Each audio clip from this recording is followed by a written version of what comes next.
묵상기도 하시겠습니다.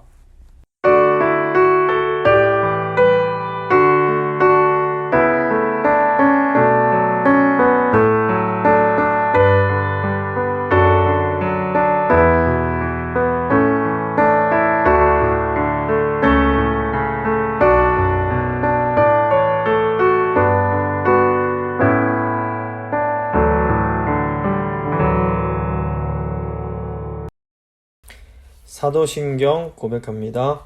나는 전능하신 아버지 하나님, 천지의 창조주를 믿습니다.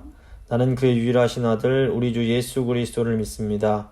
그는 성령으로 잉태되어 동정녀 마리아에게서 나시고 본디오 빌라도에게 고난을 받아 십자가에 못 박혀 죽으시고 장사된 지 사흘 만에 죽은 자 가운데서 다시 살아나셨으며 하늘에 오르시어 전능하신 아버지 하나님 우편에 앉아 계시다가 거기로부터 살아있는 자와 죽은 자를 심판하러 오십니다. 나는 성령을 믿으며 거룩한 공교회와 성도의 교제와 죄를 용서받는 것과 몸의 부활과 영생을 믿습니다. 아멘. 찬송가 102장입니다. 찬송가 102장 찬양하겠습니다.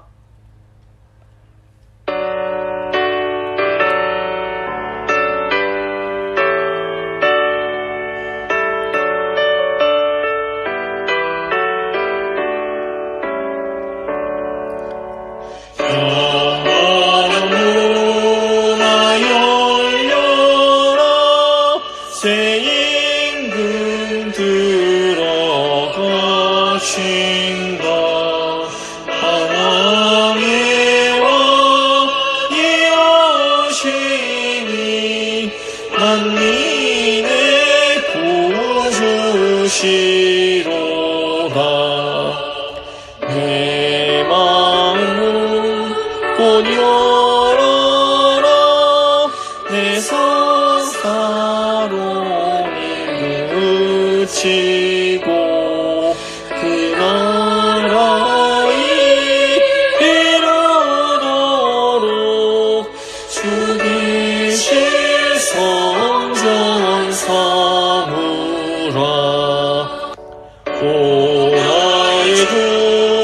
내 마음에 곧 뜻사 함께 계시며 그 큰 사랑을 베푸사 늘 동행하여 주소서.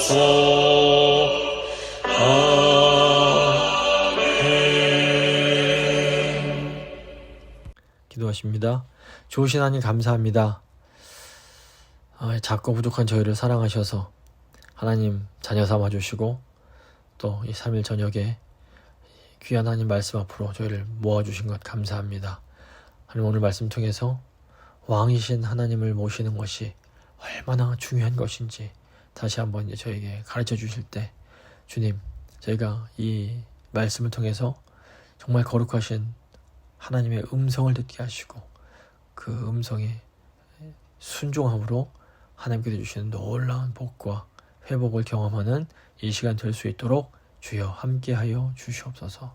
감사드리며 우리 주 예수 그리스도 이름으로 기도드립니다. 아멘. 시편 24편 1절에서 10절까지의 말씀입니다. 시편 24편 1절에서 10절까지의 말씀 제가 봉독해 드리도록 하겠습니다. 땅과 거기에 충만한 것과 세계와 그 가운데에 사는 자들은 다 여호와의 것이로다. 여호와께서 그 터를 바다 위에 세우시며 강들 위에 건설하셨도다. 여호와의 산에 오를 자가 누구며 그의 거룩한 곳에 설 자가 누구인가? 곧 손이 깨끗하며 마음이 청결하며 뜻을 허탄한 데 두지 아니하며 거짓 맹세하지 아니하는 자로다. 그는 여호와께 복을 받고 구원의 하나님께 의를 얻으리니 이는 여호와를 찾는 족속이요 야곱의 하나님의 얼굴을 구하는 자로다. 문들아 너희 머리를 들지어다. 영원한 문들아 들릴지어다. 영광의 왕이 들어가시리로다. 영광의 왕이 누구시냐? 강하고 능한 여호와시요 전쟁에 능한 여호와시로다. 문들아 너희 머리를 들지어다. 영원한 문들아 들릴지어다. 영광의 왕이 들어가시리로다. 영광의 왕이 누구시냐? 만군의 여호와께서 곧 영광의 왕이시로다. 아멘. 오늘은 시편 24편 말씀 함께 나누고 기도하도록 하겠습니다. 시편 24편은 다윗이 여호와의 법궤를 예루살렘 성으로 옮기면서 지은 시입니다. 다윗은 여호와 하나님을 진정한 이스라엘의 왕으로 생각했습니다. 그래서 하나님의 법궤가 예루살렘 성에 입성을 할 때에 성문을 열어놓고 하나님을 왕으로 영접을 합니다. 하나님은 온 땅과 우주의 하나님이시요 주인이십니다. 근데 그 하나님께서 이스라엘을 직접 다스리십니다. 이스라엘은 하나님께서 다스리시는 직할 나라이고, 다른 모든 나라들은 하나님께서 다른 어떤 전문 정치인들을 통해서 대리로 다스리시는 나라라고 할 수 있습니다. 세상 나라들이 하나님의 통치를 거역하고 범죄하면 이스라엘을 통해서 그 악한 왕과 나라들을 징계하십니다. 하지만 이스라엘은 무력으로 다스리지 않으시고 말씀과 은혜로 통치를 하시는 겁니다. 이스라엘의 왕은 하나님이십니다. 그래서 새로운 왕을 이스라엘은 모실 필요가 없습니다. 그럼에도 이스라엘 백성들이 대문을 활짝 열고 하나님을 새로운 주인으로 맞이해야만 할 때가 있습니다. 그때가 언제일까요? 이스라엘 사람 백성들이 하나님이 그들의 왕 되심을 망각하고 죄악 가운데서 방황하다가 회개하고 돌아와서 다시 하나님을 왕으로 맞이해야 할 때가 있는 겁니다. 그런데 이때가 바로 이제 이스라엘의 부흥의 시기가 됩니다. 우리도 마찬가지입니다. 하나님은 언제나 우리의 왕이십니다. 하지만 우리도 다시금 마음의 문을 활짝 열고 하나님을 주인으로, 왕으로 영접해야 할 때가 있습니다. 우리가 하나님의 우리의 왕이심을 망각하고 방황하다가 다시 이제 회개하며 하나님 앞으로 돌아올 때, 그때가 이제 우리가 다시 마음을 열고 주님을 왕으로 모셔야 하는 그런 시기인 겁니다. 다윗은 결코 자기 자신을 이스라엘의 왕으로 생각하지 않았습니다. 그래서 다윗은 한 명의 그 왕의 신하로서 온 마음과 정성을 다해서 예루살렘에 입성하는 왕을 이제 맞이하고 있습니다. 1절 보시면 땅과 거기에 충만한 것과 세계와 그 가운데에 사는 자들은 다 여호와의 것이로다. 다윗은 먼저 하나님이 온 세상의 주인이심을 선포합니다. 구약시대 많은 사람들은 여호와 하나님을 아주 작은 나라의 신이라고 생각을 했습니다. 왜냐하면 이스라엘이 여러 나라들 중에서 정말로 작은 나라였기 때문입니다. 하지만 하나님은 결코 작은 신이 아니십니다. 하나님은 실제로 온 세상과 온 나라의 왕이십니다. 오늘날에도 마찬가지입니다. 많은 사람들이 예수님을 단지 기독교인들의 신 이렇게 생각을 합니다. 하지만 예수님은 사실 온 세상의 왕이시며 온 나라의 주인이십니다. 창세기 1장 보시면 하나님께서 먼저 물과 땅을 나누시고 동식물로 땅을 충만하게 하십니다. 그리고 인간을 창조하시고 그곳에서 살아가게 하십니다. 그러니까 사람들은 하나님이 창조하신 세상에서 사회를 건설하고 나라를 건설해서 살아가고 있는 겁니다. 근데 하나님께서 이 모든 것을 인간에게 맡기시고 거의 간섭을 하지 않으십니다. 하나님께서 각 나라의 정치 지도자들을 통해서 나라를 다스리게 하십니다. 물론 죄가 너무 극심하면 흉년이나 정변, 전쟁으로 심판을 행하시기도 합니다. 하지만 그럼에도 하나님은 거의 자신을 드러내지 않으십니다. 그러다 보니까 사람들이 이 세상이 자기들 것이라고 착각할 때가 많습니다. 우리의 몸만 해도 마찬가지입니다. 우리 몸도 자연의 일부입니다. 자연을 창조하신 하나님께서 우리의 몸도 만드셨습니다. 그렇기 때문에 우리의 몸도 사실은 다 여호와 하나님의 것입니다. 인간은 몸을 떠나서는 잠시도 살아갈 수가 없습니다. 이 몸은 하나님이 창조하신 자연의 일부인 겁니다.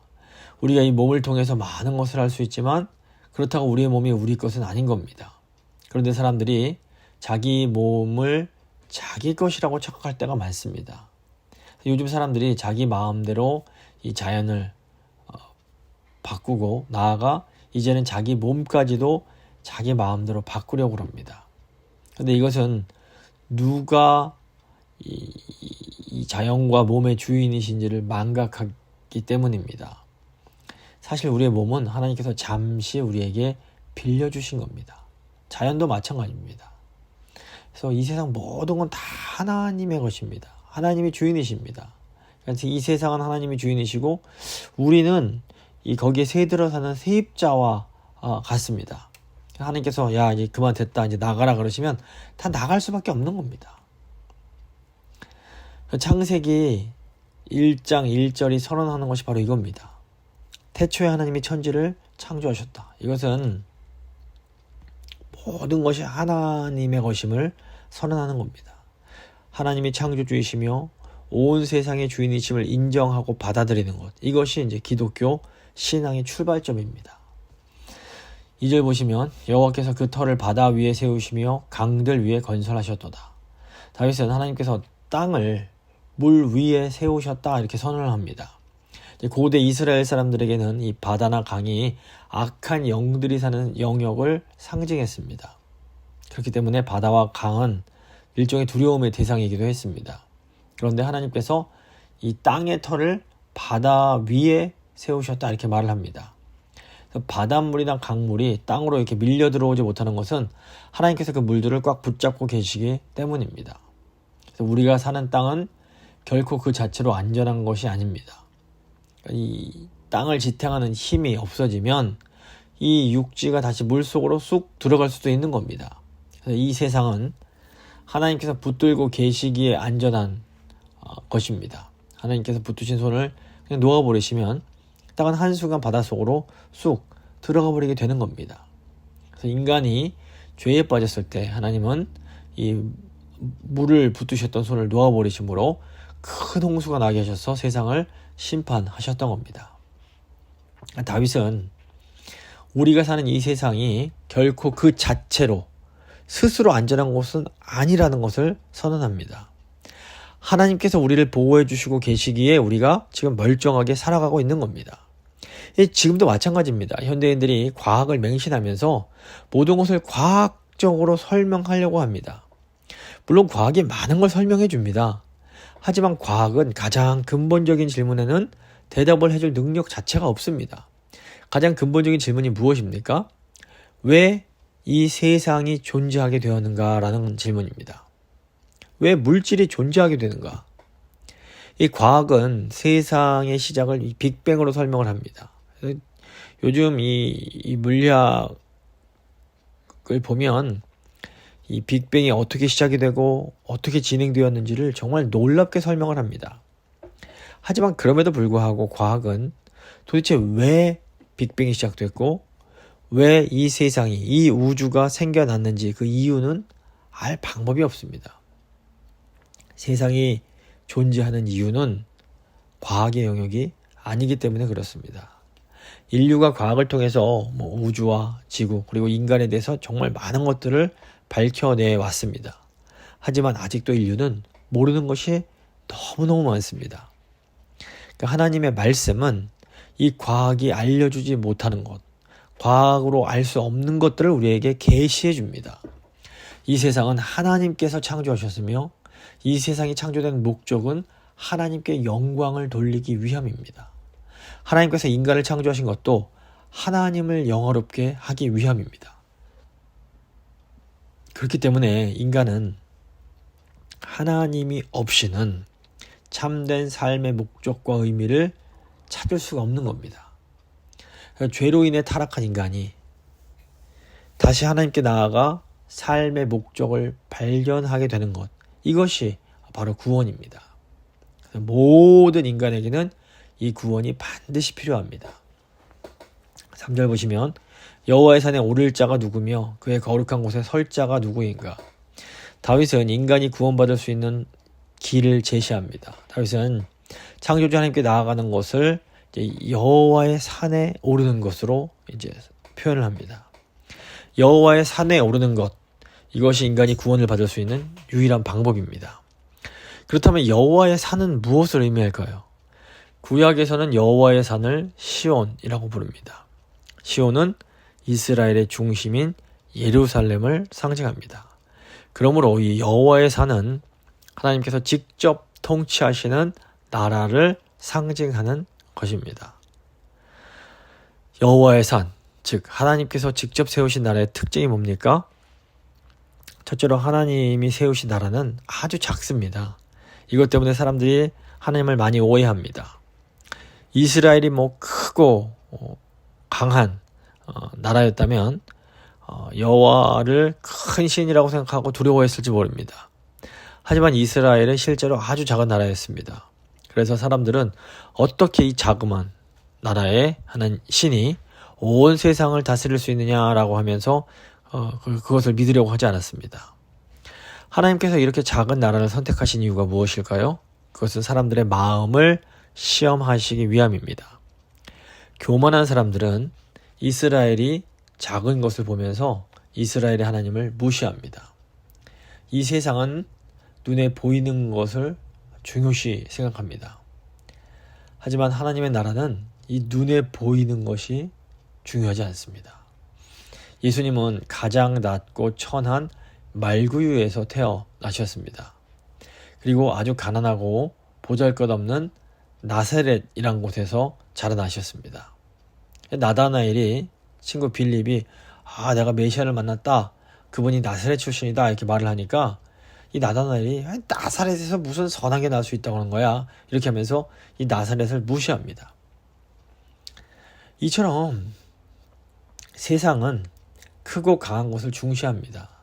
하지만 하나님의 나라는 작고 약한 사람들의 나라입니다. 하나님은 작고 약한 사람들을 사용해서 놀라운 하나님 나라의 권능이 나타나게 하십니다. 하나님은 연약한 한 사람이 변화되어 하나님께 순종하는 그런 백성이 되기를 원하십니다.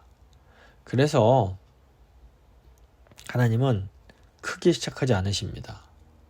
그렇기 때문에 지금 나의 상태, 우리의 상태가 너무 작고 부족하고 연약하다 이런 생각이 들어도 결코 실망해서는 안 됩니다. 우리 하나님께서는 작고 연약한 자들을 통해서 크고 강한 자들을 부끄럽게 하시는 분이시기 때문입니다. 자, 이렇게 여호와의 산에 올라가는 하나님의 그 구원의 은혜를 받은 사람들의 특징이 뭡니까? 4절 보시면 곧 손이 깨끗하며 마음이 청결하며 뜻을 허탄한 데 두지 아니하며 거짓 맹세하지 아니하는 자로다. 하나님의 백성들은 마음과 행실이 의롭습니다. 근데 여기서 명심해야 될 게 있습니다. 하나님의 백성이 되는 것은 자기 힘으로 되는 것이 아니라는 겁니다. 인간의 노력, 인간의 의로움으로 되는 것이 아닙니다. 오직 하나님의 은혜로만 하나님의 백성이 될 수 있습니다. 사람이 의로워서 하나님 백성이 되는 것이 아닙니다. 하나님께서 은혜로 자기 백성을 삼아주신 사람이 의롭게 되는 겁니다. 이 순서가 아주 중요합니다. 하나님은 먼저 아브라함을 선택하시고 언약을 맺으십니다. 하나님께서 아브라함과 그의 후손을 하나님 백성으로 삼으시겠다 약속을 해주시는 겁니다. 그래서 아브라함이 의로운 사람이었기 때문에 하나님의 백성이 된 것이 아닙니다. 아브라함은 전적인 하나님의 은혜로 하나님의 선택을 받아 하나님의 백성이 되었던 겁니다. 그리고 아브라함이 믿음으로 이 하나님의 약속을 믿을 때 이 믿음을 하나님께서 의롭게 여겨 주시는 겁니다. 아브라함의 자손도 마찬가지입니다. 그들이 하나님의 백성이 된 것은 그들이 의롭기 때문이 아니라 그들이 율법을 잘 지켰기 때문이 아니라 하나님께서 아브라함에게 주신 약속 때문이었습니다. 그런데 이렇게 하나님의 약속을 받은 하나님의 은혜로 구원받은 하나님의 백성은 하나님의 율법을 지켜야 되는 겁니다. 다른 신을 섬기면 안 되고 거짓 맹세를 해도 안 되고 계명을 지켜가야 되는 겁니다. 왜 다윗이 지금 여호와의 산에 오를 자가 누구냐 이런 질문을 할까요? 지금까지 이스라엘 백성들이 하나님을 온전히 섬기는데 실패했기 때문입니다. 이 역사서를 보시면 여호와의 법궤가 블레셋 사람들의 손에 넘어가게 됩니다. 그랬다가 다시 이제 하나님께서 거기 머물지 않으시고 다시 돌아오시는데 바로 이렇게 그 이스라엘의 중심인 예루살렘에 그 법궤가 돌아가는 것이 아니라 기럇 여아림이란 곳에서 20년 동안 머물게 됩니다. 그러니까 다윗이 왕이 된 후에야 여호와의 법궤가 다시 예루살렘 성으로 모셔지게 됩니다. 그런데 다윗이 법궤를 옮기는 과정에서 레위인이 법궤를 메지 않고 수레에 실어서 운반을 하게 됩니다. 이건 하나님의 그 율법에 어긋나는 것이었는데, 이때 이제 소들이 뛰어서 그 법궤를 다루던 우사가 그 법궤를 손으로 떨어질까봐 잡았다가 즉사를 하게 됩니다. 이 모습을 지켜보았던 다윗이 하나님이 얼마나 거룩하고 두려운 분인지를 다시 한번 깨닫게 되는 겁니다. 아무리 좋은 의도로 법궤를 운반한다 할지라도 하나님의 말씀에 맞게, 하나님의 말씀에 따라하지 않으면 안 된다는 것을 깨달았던 겁니다. 다윗이 이거 감히 누가 거룩하신 하나님 앞에 설 수 있겠는가, 이런 생각을 하게 되었던 겁니다. 그러니까 여호와의 산에 오른다, 하나님께 구원을 받는다, 이것은 하나님의 은혜가 아니면 불가능합니다. 누구든지 하나님께서 불쌍히 여겨주시고 그 삶을 인도해 주셔야만 여호와의 거룩한 산에 오를 수가 있습니다. 근데 누구든지 구원을 얻으려면 이 여호와의 산에 올라가야 됩니다. 그런데 거기에 오르려면 철저하게 의로워야 되고 거룩해야 합니다. 근데 어떤 인간도 하나님 앞에서 철저하게 의롭고 거룩할 수가 없는 겁니다. 여기에 이제 모순이 생기는 겁니다. 누구라도 올라가야 되는데, 올라가려면 반드시 의롭고 거룩해야 되는데 아무도 의롭고 거룩할 수 있는 사람이 없는 겁니다. 출애굽기를 보시면 하나님께서 이스라엘을 만나주시려고 시내산에 임재하십니다. 이때도 아무도 그 산에 올라갈 수가 없습니다. 하나님께서 불과 빽빽한 구름 가운데 임재하실 때 어느 누구도 두려워서 감히 그곳에 가까이 갈 수가 없는 겁니다. 이때 이제 모세만 하나님의 은혜로 이 여호와의 산에 오를 수 있게 됩니다. 인간은 아무도 여호와의 산에 오를 수 없습니다. 그래서 하나님께서 우리에게 내려오시는 겁니다. 하나님께서 그냥 내려오셔도 안 되고 그 피로 이스라엘 백성들을 이렇게 덮어주셔서 이스라엘 백성들의 죄를 씻어 주셔야만 하나님 내려오셨을 때 그들이 죽지 않을 수 있게 됩니다. 그렇다면 죄인인 이스라엘이 어떻게 그 손을 깨끗하게 하며 마음을 청결하게 해서 허탄한 데 뜻을 두지 않을 수 있을까요? 여기서 이제 중요한 것은 믿음입니다. 오직 믿음으로만 이것이 가능합니다. 나는 죄인이고 내 힘으로는 아무것도 선한 것을 할 수 없다는 것을 인정하고 전적으로 모든 것을 하나님께 맡기는 사람에게는 놀랍게도 의로운 삶이 이루어지는 겁니다. 내가 할 수 있어, 내가 잘할 수 있어, 이런 사람들은 안 되는데, 주님 저는 못합니다, 저는 도저히 할 수 없습니다, 이 고백하고 주님을 의지하는 사람에겐 또 이게 된다는 겁니다. 자기를 부인하고 자기 자신을 하나님께 던지는 사람만이 믿음으로 여호와의 산에 오를 수 있게 됩니다. 근데 왜 이스라엘이 이렇게 믿음으로 살지 못했을까요? 이스라엘이 하나님만 의지하고 사는 것이 너무 이게 비현실적이다, 불안정하다, 이런 생각을 했던 것 같습니다. 그래서 이스라엘은 결국 우상을 섬기는 이 세상 사람들의 방법을 따라가게 됩니다. 하나님께서 분명히 이스라엘의 왕으로서 통치해주고 계신데도 이 이스라엘 백성들이 사무엘에게 가서 우리도 이웃나라처럼 인간 왕을 달라고 구한 겁니다. 그런데 결국 이것은 그들이 사는 길이 아니라 멸망하는 길이었습니다. 오히려 이때 이스라엘 백성들이 우리 망해도 괜찮아, 믿으려면 제대로 믿자, 우리는 여호와만 섬기자, 여호수아의 말처럼 나는 여호와만 섬기겠다, 이렇게 결단을 했다면 그들이 망하지 않고 살아나게 됐을 겁니다. 오늘날도 마찬가지입니다. 하나님의 백성, 구원받은 자들, 여호와의 산에 오르는 자들이 이 땅에서 살아남는 길은 오직 믿음으로 사는 겁니다. 근데 신약 백성들에게는 구약 백성들보다 더 유리한 게 있습니다.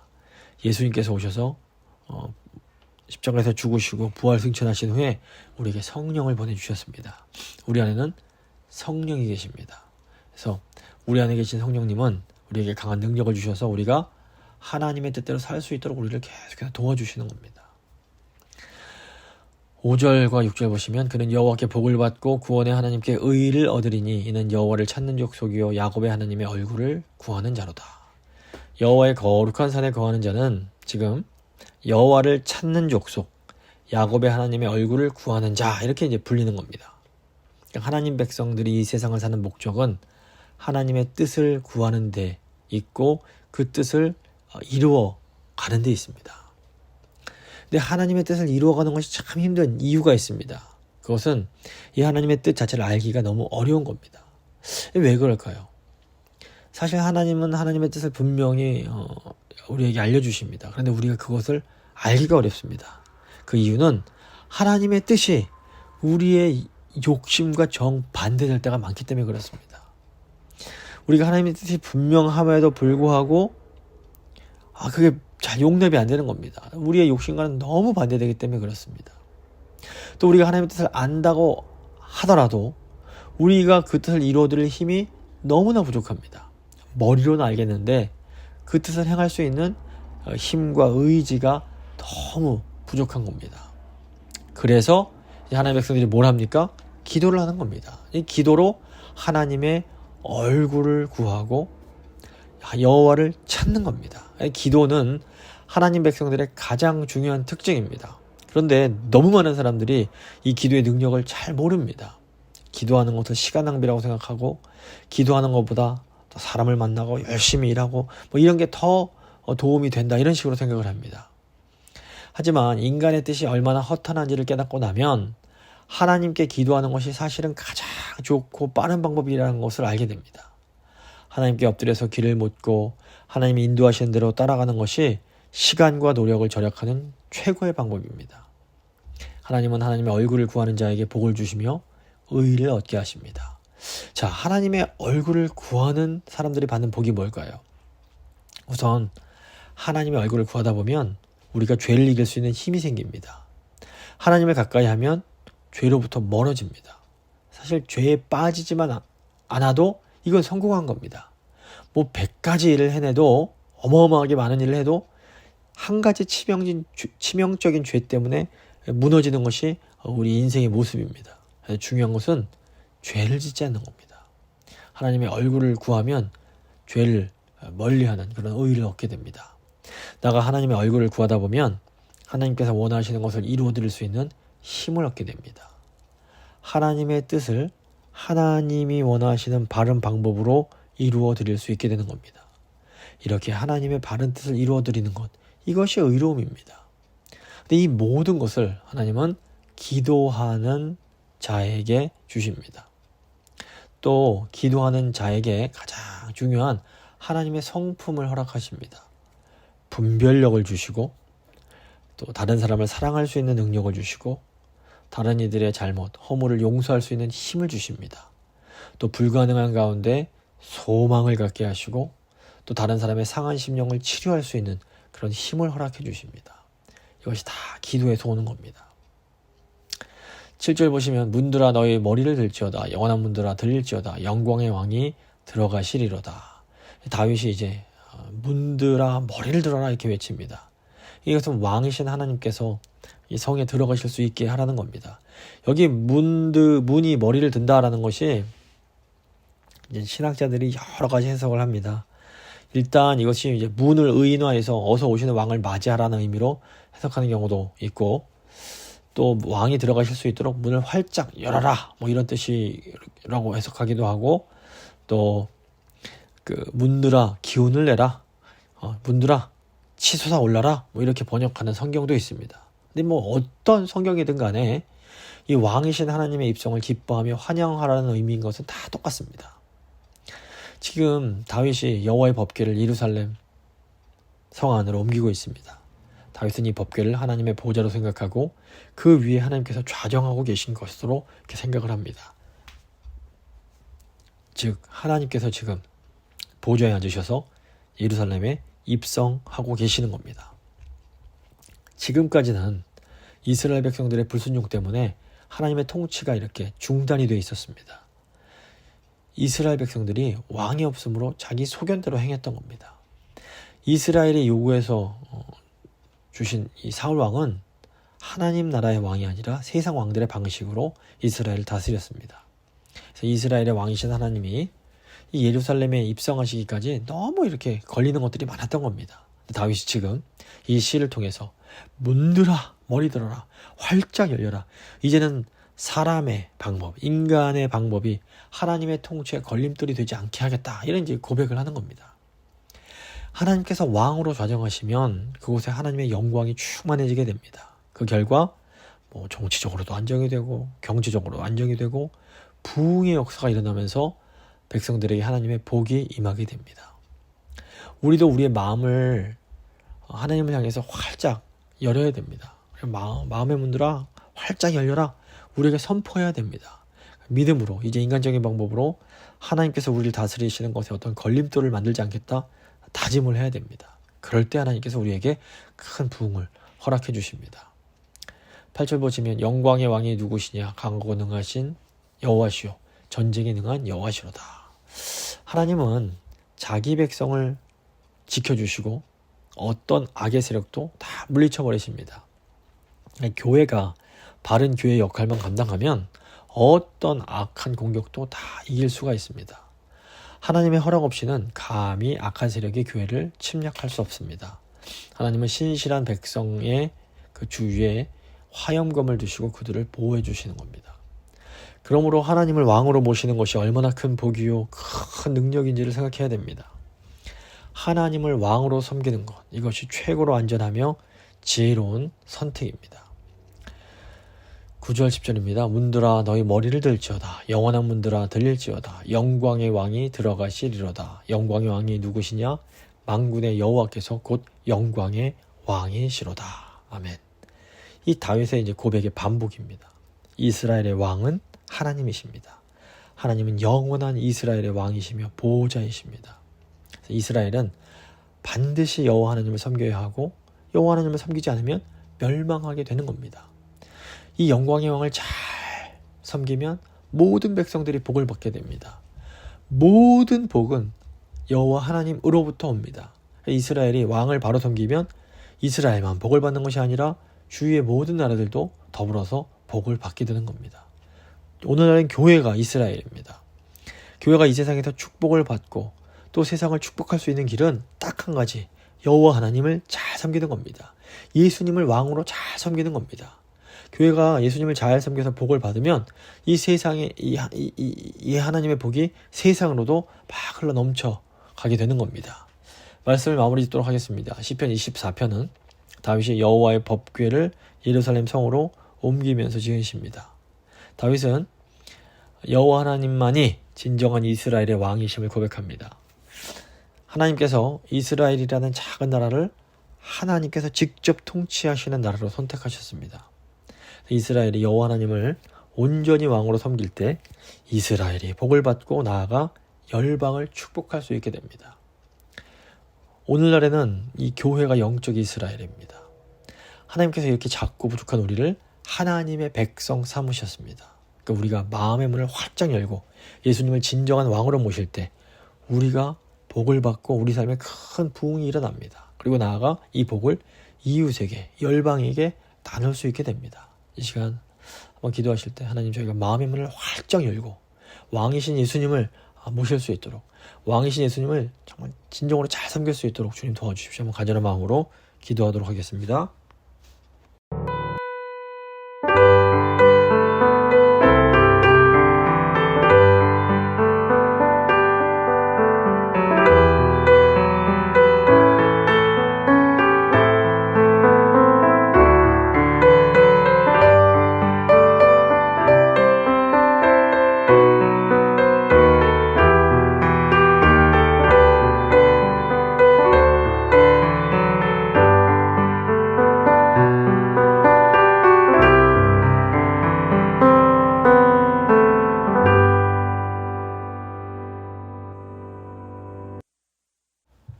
왕이신 하나님 감사합니다. 오늘 말씀 통해서 왕이신 하나님을 우리 마음간에 모시고 잘 섬기는 것이 얼마나 중요하고 소중한 일인지 깨닫게 하신 것 감사합니다. 주님, 저희를 하나님 백성으로 부르셨사오니 저희가 왕이신 우리 주 예수 그리스도를 정말 온전히 잘 섬김으로 하나님께서 주시는 복을 받고 이 복을 이웃과 나누는 그런 복된 삶 살아갈 수 있도록 주여 저희 성도님들 한 분 한 분 주께서 붙들어 주시옵소서. 감사드리며 귀하신 우리 주 예수 그리스도의 이름으로 간절히 기도드립니다. 아멘. 찬송가 478장입니다. 찬송가 478장 찬양하십니다.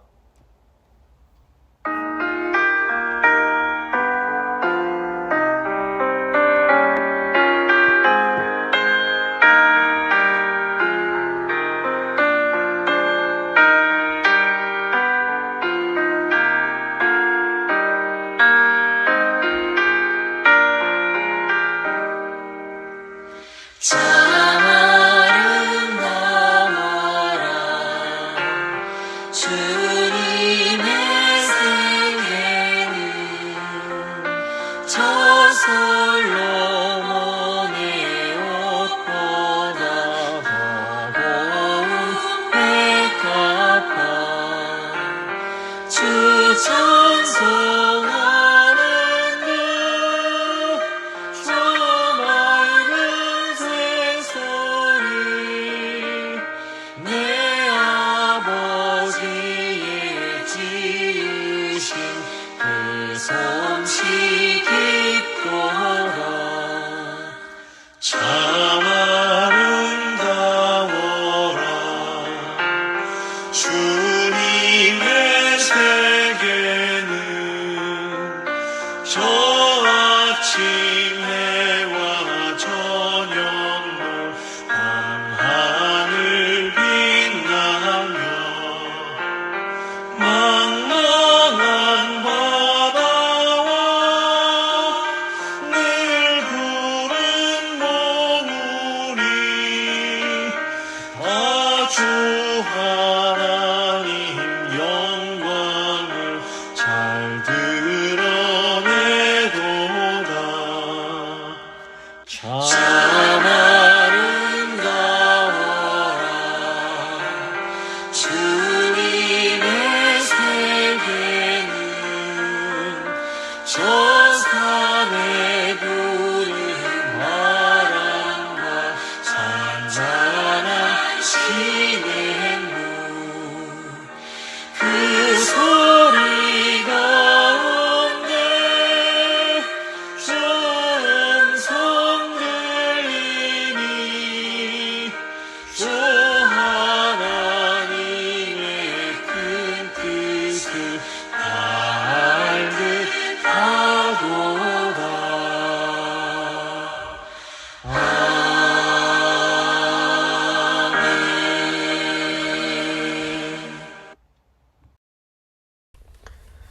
주님 가르쳐 주신 기도로 예배 마치도록 하겠습니다. 하늘에 계신 우리 아버지, 아버지의 이름을 거룩하게 하시며 아버지의 나라가 오게 하시며 아버지의 뜻이 하늘에서와 같이 땅에서도 이루어지게 하소서. 오늘 우리에게 일용할 양식을 주시고 우리가 우리에게 잘못한 사람을 용서해 준 것 같이 우리 죄를 용서해 주시고 우리를 시험에 빠지지 않게 하시고 악에서 구하소서. 나라와 권능과 영광이 영원히 아버지의 것입니다. 아멘.